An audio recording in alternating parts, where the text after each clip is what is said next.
Good morning. जय भीम, जय महाराष्ट्र.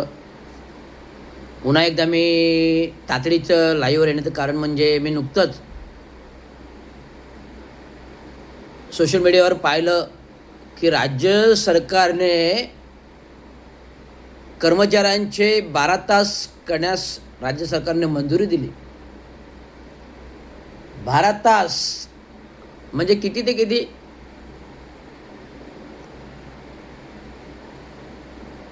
सकाळी 8 ते सायंकाळी 8 असं 12 तास होऊ शकतात. सकाळी 7 ते सायंकाळी 7 12 तास होऊ शकतात. सकाळी 6 ते सायंकाळी 6 12 तास होऊ शकतात. तर 12 केलं तर रात्री 12पर्यंत कार्यालय चालू ठेवू शकतो. अशा प्रकारे 12 तास होऊ शकतात. परंतु मला सरकारला नमूद करावायचं आहे, ज्या महामानव विश्वभूषण परमपूज्य बोधिसत्व बॅरिस्टर भारतरत्न डॉक्टर बाबासाहेब आंबेडकरांनी राज्यघटना बनवताना, संविधान बनवताना, राज्यघटना बनवताना, कायदा मंत्री असताना जे काही कायदे केले, जे काही कायदे केले ते राज्याच्या घटनेनुसार केले. ते राज्याच्या घटनेनुसार केले. ते राज्याच्या घटनेनुसार केले. तीच घटना संविधान आज आपण बदलू पाहत आहे. तीच घटना आणि संविधान आज आपण बदलू पाहतात. तीच घटना आणि संविधान आपण बदलू पाहतात. त्याचे उदाहरण केंद्र शासनमध्ये 370 कलम बदलणं, अनेक शेतकरी कायदे बदलणं, तो मुद्दे आणणं. बदलला नाही, स्थगित झाले. शेतकरी कायदा स्थगित करावा लागला. आंदोलन पाहून शेतकऱ्यांच्या शीख लोकांचं आंदोलन पाहून स्थगित करावं लागलं. ट्रान्सपोर्ट कायदा बदलण्याचा मार्ग गेला, तर पण ट्रान्सपोर्टवाल्यांनी संप पकडला 2-3 दिवस, तोही स्थगित करावा लागला. आत्ता संसदेमध्ये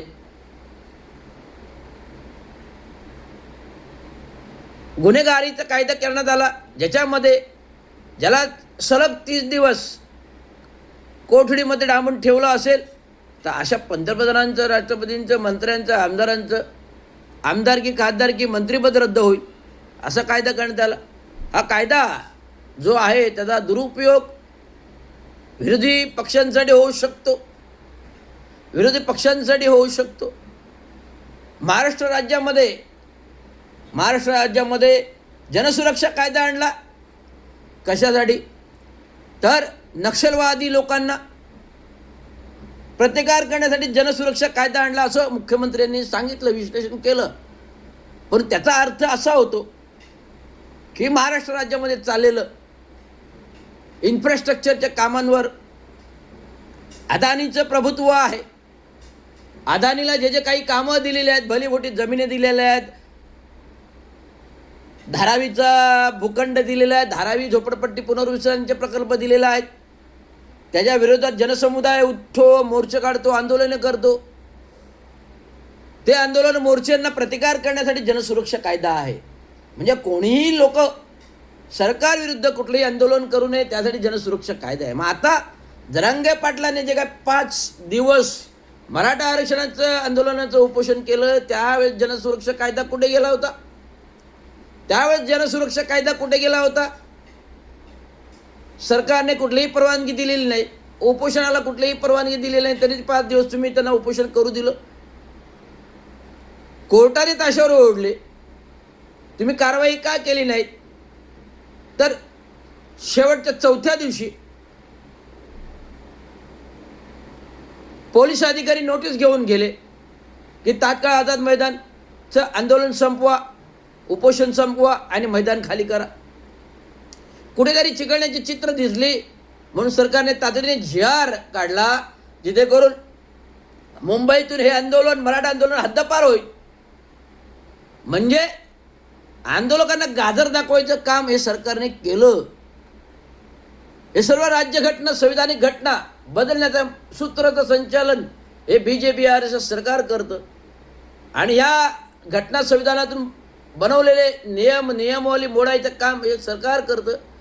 बाबासाहेबांनी कामगार मंत्री असताना जे जे काही घडवले, जे जे काही कायदे दिले, कामगार संघटना दिल्या, न्याय हक्क दिले, अधिकार दिले, हक्काची जाणीव करून दिली, कारण मंदिर प्रवेश दिलेला, चौदार तळ्याचं आंदोलन करून हक्क दिले, अधिकार दिले, अधिकार मूल्य जपले, हक्क घ्यायचं शिकवलं, लढण्याचं शिकवलं, शिका, संघटित व्हा, संघर्ष करा, अन्यायाविरुद्ध प्रतिकार करा, हारलो तरी चालेल पण लढा. अशा बाबासाहेबांनी दिलेले मार्गदर्शक तत्वाचे नीतिमूल्य बदलायचं का? म्हणजे जे डॉक्टर बाबासाहेबांनी 8 तास कामाचे केले, रविवारी सुट्टी केली, याचा अर्थ आम्ही काय समजायचा? याचा अर्थ का आम्ही तर काय समजायचं? तर मला सांगायचं आहे, जो तुम्ही 5 दिवसाचा आठवडा केला आहे, जो तुम्ही 5 दिवसाचा आठवडा केला आहे तो रद्द करा. पण कामगारांचे 12 तास ठेवू नका, कामगारांना मानसिक ताण तणाव देऊ नका.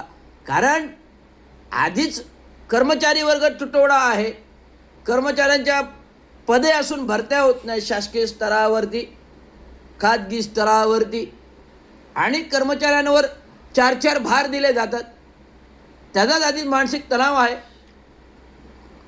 काही लोकांना हार्ट अटॅक येतात मानसिक तणावामुळे, काही लोकांचं ब्रेन हॅम्ब्रेज होतं मानसिक तणावामुळे, आणि तुम्ही 12-12 तास करताय. या तणावाखाली त्याने घरी कुठून निघायचं, लोकल ट्रेनने कसं यायचं, किती वाजता निघायचं, तयारी करायला तरी वेळ भेटली पाहिजे ना. तुम्ही 12 तास वेळ देताय, 12 तास कामाची करताय, याचा अर्थ काय होतो? ते घरी निघणार कधी, घरी जाणार कधी, हा एक प्रश्न आहे ना. मग जो पूर्वीचा 5 दिवसाचा आठवडा जो शनिवारी सुट्टी केलेली आहे, ती शनिवारची सुट्टी रद्द करा, रविवारची सुट्टी राहू द्या. रविवारची सुट्टी डॉक्टर बाबासाहेब आंबेडकरांनी दिलेली आहे. कामाचे 8 तास बाबासाहेबांनी अधिकृत संसदेमधील घटने प्रक्रियेतून दिलेली आहे. संसदेमध्ये घटने प्रक्रियेतून दिलेले आहेत 8 तास कामाचे आणि रविवारी सुट्टी. मग तुमचा जो आठवडा आहे 7 दिवसाचा, तो 7 दिवसाचा आठवडा राहू द्या, 5 दिवसाचा करू नका, 5 दिवसाचा आठवडा करू नका. रविवारी सुट्टी जाहीर केली, कर्मचाऱ्यांना अतिरिक्त महिना येतो म्हणून बोनस जाहीर केला. बोनस म्हणजे अतिरिक्त महिन्याचा पगार. अशा प्रकारे संघटनात्मक, संविधानिक आणि घटनेनुसार हे बनवलेलं आहे डॉक्टर बाबासाहेबांनी हक्क आणि अधिकार. त्या अधिकाराचे मूल्य आपण मिटवायला निघालेले आहेत, आणि हे कायदे काढून संविधानच मिटवायला निघालेत. हा तुमचा रवैया आहे. त्यामुळे ह्या सरकारच्या ह्या गोष्टीचा निषेध महाराष्ट्र म्युनिसिपल कर्मचारी युनियन कामगार संघटना करत आहे. आणि त्या सोमवारी आम्ही आरक्षणबाबत अर्धनग्न आंदोलन आहोत, त्याच्यामध्ये हा मुद्दासुद्धा आम्ही घेणार. आणि 12 तास जे आहे ते रद्द करून परवत 8 तास करावे लागणार. भले शनिवारची सुट्टी रद्द करा, पण कर्मचाऱ्यांचे 8 तासच ठेवा. भले शनिवारची सुट्टी रद्द करा, पण कामगारांचे 8 तास ठेवा. भले शनिवारची सुट्टी रद्द करा, पण कामगारांचे 8 तासच ठेवा. ही नम्र विनंती. धन्यवाद. जय हिंद, महाराष्ट्र.